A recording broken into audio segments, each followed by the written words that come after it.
Hello and welcome. This is Project Healing Waters, Fayetteville, North Carolina program, and the second fly of October is the Peeping Caddis. The materials used for this fly are, we've got a bunch of materials for this, so bear with me. It is a Umpqua size 12, number 217. This is a nymph hook, and it's got a, you can get them 2 or 3 times long hook shank. The thread we're using is brown or camel, size 8/0.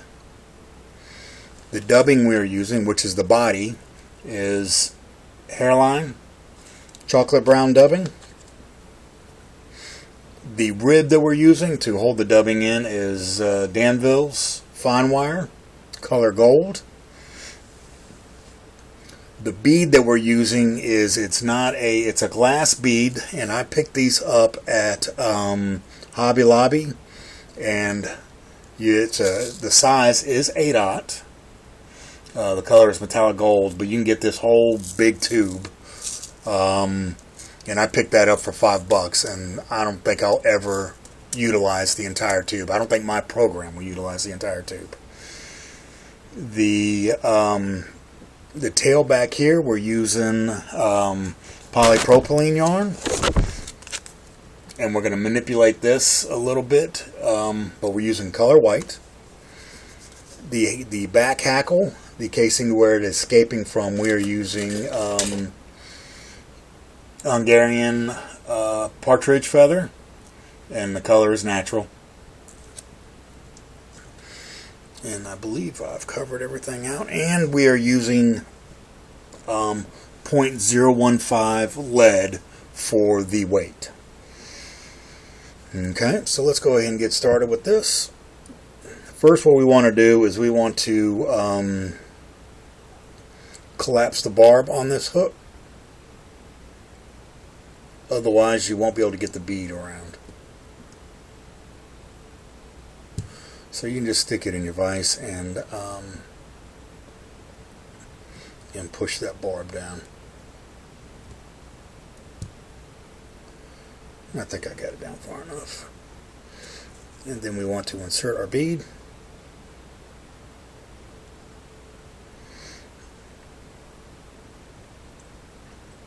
And there we go. So now let's take our lead, and we're going to wrap it all the way to the bead, all the way to the point of the hook. So I just like to, these are extras that I had from the class. We didn't fill the entire class, so I had some extra material that I had prepared for the class. And let's make sure that's all the way down. Don't want anything protruding from the fly. Alright, and then we're just going to push that up into the bead, and then you can just take your finger and put it down, and we're just going to wrap it backwards to the hook point. And don't worry if it gets spacing on you, because you could just use your thumbnail to cram it back up in there. So we're just going to keep on working it around the shank of the hook until we get to the hook point.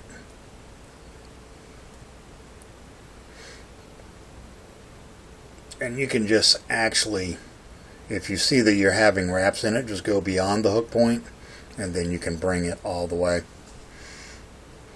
Push it back with your thumbnail. So now what we want to do is we want to remove our tag in. You want to try to get that as close as possible, otherwise you'll be toying around with it, trying to get that tag in, make sure it's down. This bead is looking kind of funny. But anyway, we're going to get started. Now what we want to do is we want to take our thread, and we want to do wraps behind the lead. And be careful of the hook point. And we just want to secure it, and then remove our tag in. So now what we have is we have a piece of our polypropylene yarn.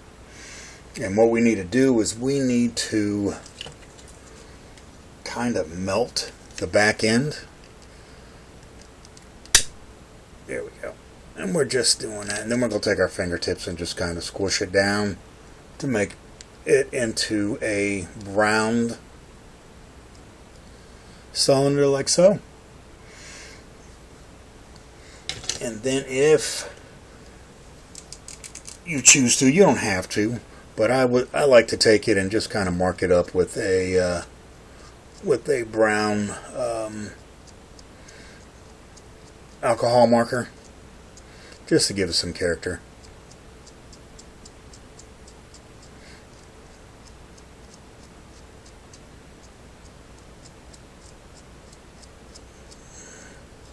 Airbrush would be a lot easier, but I think that would create a huge mess, and I'd be spraying that stuff all over the place. And you don't have to do this part. It is fine just the way it is. Just you definitely want it to be clumped together, melt it and clump it together. Okay, so this is the location that I'm looking to have it, and then we're just going to put a couple wraps to secure it. Then we want to pull it backwards and put some wraps underneath it, so it'll actually kind of point backwards off the hook like so. Alright, so now I'm just going to bring it forward a little bit just to make sure it's nice and secure. Oops. And from there we're just going to remove the remainder.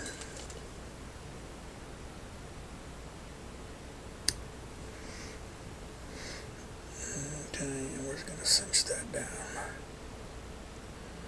And you want to end that right where about the lead is, because then you'll have somewhat of an even body going all the way through. So now what I'm going to do is I'm going to bring the thread all the way back to the polypropylene yarn, and we are going to add our partridge feather. Just got a little simple, you can do, I found that in my pack that the brown ones were longer than the gray. I have two colors, gray and brown, and the brown ones were longer in length. So I have stripped the fuzz off the back of the feather, and now what I want to do is form a Christmas tree. I don't have to do it off camera, but I'll show you what it looks like once I have it finished. And that's what we want to develop.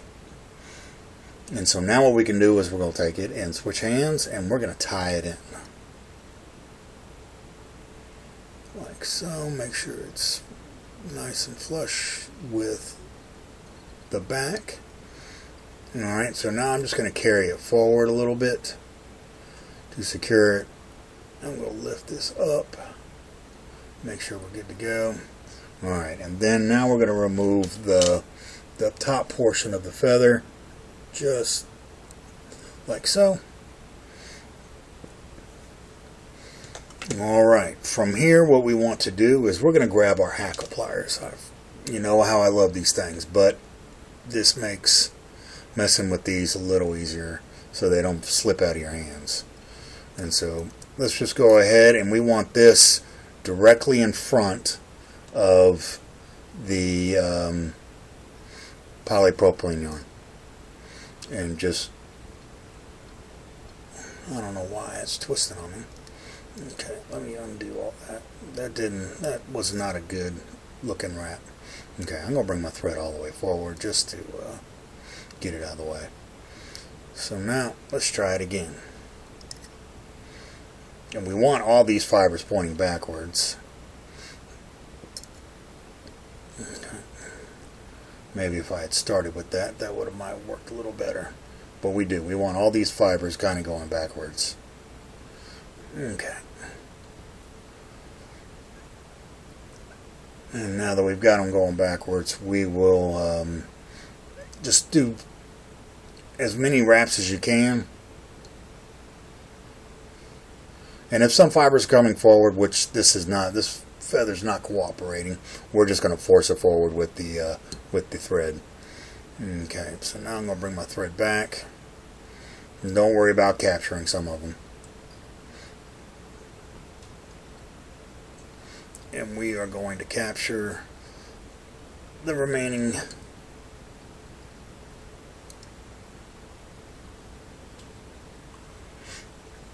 feather with the thread. And from here we can go ahead and remove the remaining feather. And don't worry, if it looks ugly now, it's going to be fine. Okay. So now what we want to do is, if we can bring these fibers backwards, we can. If not, just go ahead and remove them. And cut them out. Just don't cut your thread. Alright, now with our thread, we're going to push this back, and we are going to bring the thread back, and we're just trying to force these fibers backwards. Like so. And you may have to manipulate with your fingers, but do what you got to do. Alright, so I'm going to bring my thread all the way back. I got one fiber that's messing with me. Alright. Now what we want to do is we want to grab our fine gold wire, and we want to tie it into the shank of the hook. And do several wraps forward, and then just bring it right back. And just let that hang out on the back, like so. From here, what we want to do is we want to grab our dubbing. And I just do small pinches at a time. And so I'm going to put a dubbing noodle on my thread. I'm going to push it up. And then we're just going to wrap and build the body. And you don't want to be too thick, but you want to be consistent. Okay, so there's where my thickness is going to be. And so what we want to do is we want to be consistent with that all the way to the bead. And I just do small pinches at a time.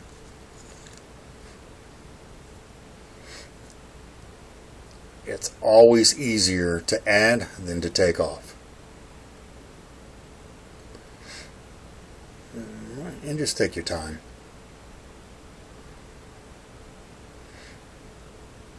So, okay, and I think we just need a little bit more, and the dubbing will be complete.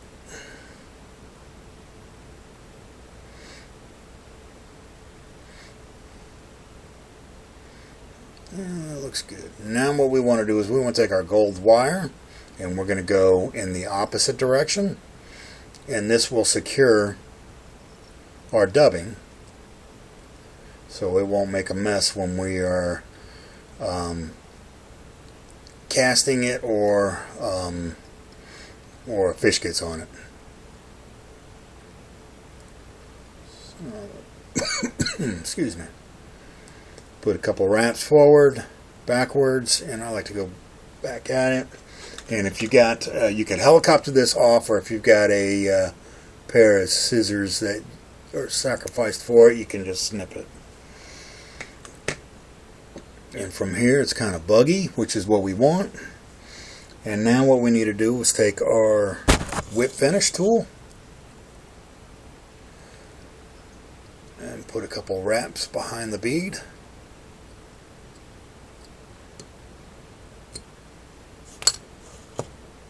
And let's remove our thread. And here is the Peeping Caddis. And we can take these and bring them back a little bit.